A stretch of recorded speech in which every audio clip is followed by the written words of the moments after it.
Tehran से एक missile उठती है और सिर्फ 6 मिनट बाद अमेरिका का $13 बिलियन का एयरक्राफ्ट कैरियर आग के समुद्र में डूब चुका होता है।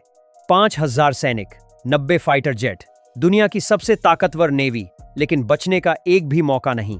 रडार ने कुछ नहीं देखा। अलार्म बजने से पहले हमला हो चुका था। अगर ये सच है तो सुपर पावर का दौर खत्म हो चुका है। इमेजिन कीजिए, पर्शियन गल्फ का नीला समुंदर, शांत और खामोश। उस खामोशी के बीच तैरता हुआ दुनिया का सबसे बड़ा फ्लोटिंग फोर्ट्रेस, यूएस नेवी का aircraft carrier, 90 fighter jets, 5,000 sellers और न्यूक्लियर पावर से चलने वाला यह जहाज, जिसे अमेरिकन पावर का आयरन फिस्ट कहा जाता है। पेंटागन को लगता है कि वो इनविंसिबल हैं, अजेय हैं, लेकिन तभी स्पेस के किनारे से आवाज की गति से 10 गुना तेज, मख 10 की स्पीड पर एक साया नीचे उतरता है।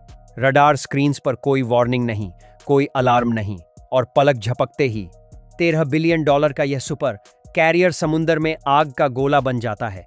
यह कोई हॉलीवुड मूवी का सीन नहीं है दोस्तों, यह वो नाइटमेयर सिनेरियो है जो आज पेंटागन के जनरल्स की नींदें उड़ा चुका है।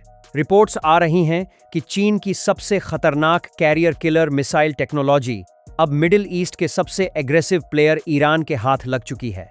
क्या ईरान के पास सच में चीन की DF-17 डोंगफेंग 17 आ गई है? और अगर हाँ, तो क्या यह दुनिया के पावर बैलेंस का एंड गेम है? नमस्कार, आज के इस जियोपॉलिटिकल डीप डाइव में हम पर्दा उठाएंगे उस डील पर जो समुंदर की लड़ाई को हमेशा के लिए बदल सकती है। इस कहानी की गहराई में जाने से पहले हमें उस हथियार को समझना होगा जो इस डर की वजह है, चीन की DF-17। दोस्तों, मिसाइल्स तो दुनिया में हजारों हैं, लेकिन DF-17 कोई मामूली बैलिस्टिक मिसाइल नहीं है। यह दुनिया की पहली operational hypersonic glide vehicle HGV system है। इसका कॉन्सेप्ट समझिएगा। नॉर्मल मिसाइल्स एक पत्थर की तरह हवा में ऊंचा जाती हैं और एक फिक्स्ड आर्क या पैराबोला में नीचे गिरती हैं, जिसे ट्रैक करना आसान होता है। लेकिन DF-17 स्पेस में जाने के बाद वापस एटमॉस्फेयर में आती है और हवा की लहरों पर सर्फ करती है। इसकी रफ्तार मख 5 से मख 10 के बीच होती है, लेकिन सबसे बड़ी खासियत है इसकी मैन्यूवरेबिलिटी। यह मिसाइल उड़ते हुए रास्ते में अपने टारगेट बदल सकती है, लेफ्ट राइट टर्न ले सकती है और जिग जैग मोशन कर सकती है। दुनिया का सबसे एडवांस्ड डिफेंस सिस्टम, चाहे वो अमेरिका का एगिस हो या थाद, वो एक ऐसे टारगेट को इंटरसेप्ट नहीं कर सकता जो लगातार अपनी जगह बदल रहा हो। इसी वजह से मिलिट्री एक्सपर्ट्स इसे कैरियर किलर कहते हैं, क्योंकि यह चलती हुई शिप को पिन पॉइंट एक्यूरेसी के साथ हिट करने के लिए डिजाइन की गई है। अब सवाल यह है कि चीन का यह सीक्रेट वेपन ईरान तक कैसे पहुंचा? इसका सबूत छुपा है नवंबर 2023 की एक तस्वीर में, जब ईरान की IRGC Islamic revolutionary guard corps ने अपनी नई हाइपरसोनिक मिसाइल फतह-2 को दुनिया के सामने पेश किया, तो डिफेंस एनालिस्ट्स के होश उड़ गए। फतह-2 का वॉरहेड डिजाइन, उसके एरोडायनामिक फिन्स और उसका वेज शेप बिल्कुल वैसा ही था जैसा चीन की DF-17 का है। जियोपॉलिटिक्स में कोइंसिडेंस नहीं होते। याद कीजिए 2021 का वो 25 ईयर स्ट्रेटेजिक कोऑपरेशन एग्रीमेंट जो चीन और ईरान ने साइन किया था। एक्सपर्ट्स का मानना है कि चीन ने ईरान को सीधे मिसाइल भेजने के बजाय टेक्नोलॉजी ट्रांसफर का रास्ता अपनाया है। चीन ने ईरान को हाइपरसोनिक ग्लाइड व्हीकल की एरोडायनामिक्स, गाइडेंस चिप्स और हाई हीट रेसिस्टेंट मटेरियल्स की टेक्नोलॉजी दी है। एक सका फायदा चीन को क्या है? बिना डायरेक्ट वॉर में उतरे वो अमेरिका के दुश्मनों को इतना ताकतवर बना रहा है कि अस नेवी पर्शियन गल्फ में घुसने से पहले 100 बार सोचे। यह चीन की क्लासिक प्रॉक्सी स्ट्रेटजी है। लेकिन यह टेक्नोलॉजी ट्रांसफर इतना बड़ा मुद्दा क्यों है? क्यों एक मिसाइल की वजह से पूरे अस नेवल डॉक्ट्रिन पर सवाल उठ रहे हैं? समझिएगा, एक एयरक्राफ्ट कैरियर अपनी सुरक्षा के लिए अपने कैरियर स्ट्राइक ग्रुप पर निर्भर करता है, जिसमें डिस्ट्रॉयर्स और क्रूजर्स होते हैं।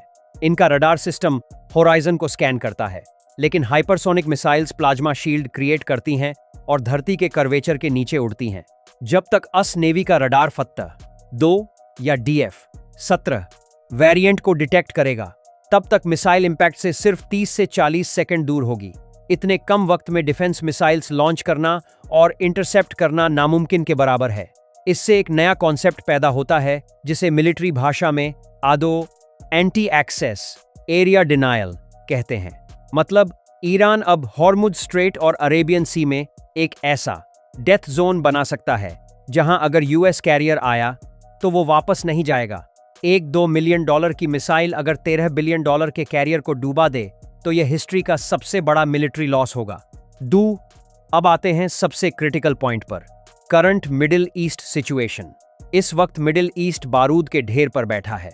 गाजा में वॉर चल रही है, लेबनान में हिजबुल्लाह एक्टिव है, यमन में हुथी एग्रेसिव हैं और इराक, सीरिया में मिलिशिया यूएस बेसिस को टारगेट कर रहे हैं। ईरान इन सब का हेडमास्टर है। खतरा यह नहीं है कि सिर्फ ईरान के पास हाइपरसोनिक मिसाइल है, खतरा यह है कि ईरान अपनी टेक्नोलॉजी अपने प्रॉक्सीज को बांट देता है। हमने देखा है कैसे ईरान ने अपने ड्रोन्स और क्रूज मिसाइल्स हुथी रिबेल्स को दिए। अगर कल को ईरान ने यह हाइपरसोनिक टेक्नोलॉजी या छोटे हाइपरसोनिक मिसाइल्स हिजबुल्लाह या हुथी को दे दिए तो सोचिए क्या होगा। एक नॉन स्टेट एक्टर यानी एक आतंकी संगठन के पास सुपर पावर लेवल का हथियार आ जाएगा। अमेरिका किसी देश से तो लड़ सकता है, लेकिन पहाड़ों में छुपे रिबेल्स से कैसे लड़ेगा जिनके पास हाइपरसोनिक मिसाइल्स हों। यह टेक्नोलॉजी मिडिल ईस्ट में पावर बैलेंस को पूरी तरह से ईरान के हक में झुका देगी। सऊदी अरब और यूएई जो अमेरिका पर डिपेंड करते हैं, उन्हें मजबूरन ईरान के साथ समझौता करना पड़ेगा क्योंकि अमेरिका उन्हें बचा नहीं पाएगा। आईजीएस, आखिर अमेरिका जो दुनिया की सबसे बड़ी मिलिट्री है, वो ईरान से इतना क्यों डर रहा है? बात सिर्फ शिप्स डूबने की नहीं है दोस्तों, बात है स्ट्रेटेजिक पैरालिसिस की। पिछले 70 सालों से जब भी दुनिया में कहीं टेंशन होती थी, अस प्रेसिडेंट अपना एयरक्राफ्ट कैरियर वहां भेज देते थे। कैरियर का वहां होना ही दुश्मन को डराने के लिए काफी होता था। इसे कहते हैं पावर प्रोजेक्शन। लेकिन हाइपरसोनिक मिसाइल्स ने इस डर को खत्म कर दिया है। पेंटागन के वॉर गेम्स में यह बार सामने आया है कि अगर अस नेवी पर्शियन गल्फ में घुसती है तो DF-17 टाइप मिसाइल्स के सामने उनके कैरियर्स सिटिंग डक्स आसान शिकार हैं। अगर ईरान के पास DF-17 जैसी कैपेबिलिटी ऑपरेशनल हो गई है तो इसके रेपरकुशंस सिर्फ समुंदर तक सीमित नहीं रहेंगे। सबसे पहला असर इजराइल पर पड़ेगा। इजराइल का एरो 3 सिस्टम स्पेस में मिसाइल्स को मारने के लिए बना है, लेकिन अगर मिसाइल एटमॉस्फेयर के अंदर ग्लाइड कर रही है तो आयरन डोम भी शायद उसे रोक न पाए। सऊदी अरब और यूएई जो अमेरिका की सिक्योरिटी अम्ब्रेला पर भरोसा करते थे, अब देख रहे हैं कि अमेरिका की खुद की नेवी सेफ नहीं है। यह सिचुएशन मिडिल ईस्ट में नए अलायंसेस को जन्म देगी। चीन ने बिना एक गोली चलाए मिडिल ईस्ट में अस सुप्रीमेसी को चैलेंज कर दिया है। अब अस के पास 2 ही रास्ते हैं, या तो वो नई लेजर वेपनरी और स्पेस बेस्ड सेंसर्स को जल्दी डिप्लॉय करे या फिर पर्शियन गल्फ से अपनी शिप्स को दूर रखे। दोनों ही सूरतों में पावर डायनामिक शिफ्ट हो चुका है। ईरान अब सिर्फ एक रीजनल पावर नहीं रहा, बल्कि हाइपरसोनिक क्लब का मेंबर बनकर एक ग्लोबल थ्रेट बन चुका है। रूस के लिए यह खबर किसी खुशखबरी से कम नहीं है। रूस यूक्रेन वॉर में फंसा हुआ है और वो चाहता है कि अमेरिका का ध्यान यूरोप से हटे और मिडिल ईस्ट में उलझ जाए। अगर ईरान के पास हाइपरसोनिक मिसाइल्स आती हैं तो अमेरिका को अपने रिसोर्सेज मिडिल ईस्ट में लगाने होंगे। कहीं ना कहीं रिपोर्ट्स यह भी कहती हैं कि रूस भी ईरान की मदद कर रहा है गाइडेंस सिस्टम्स में।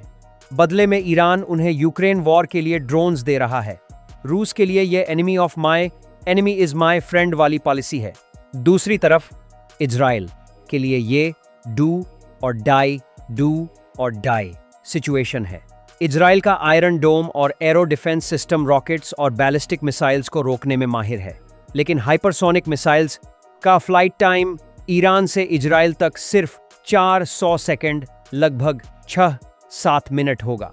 और क्योंकि यह मिसाइल मैन्यूवर करती है, इजराइल के सिस्टम्स इसे ट्रैक नहीं कर पाएंगे। इजराइल को लग रहा है कि उनकी सुरक्षा दीवार टूट रही है।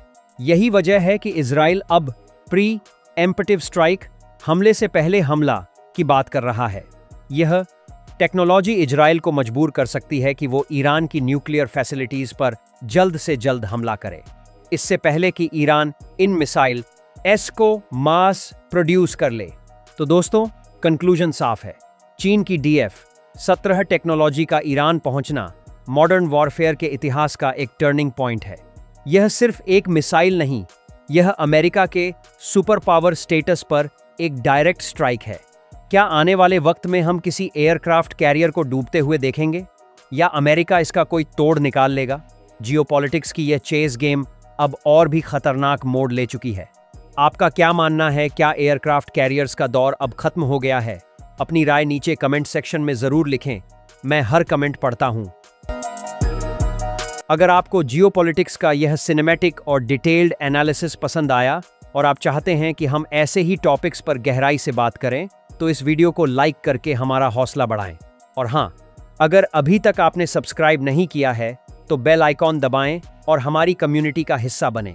मिलते हैं अगले वीडियो में एक नई थ्योरी और नई एनालिसिस के साथ। तब तक के लिए जय हिंद, जय भारत।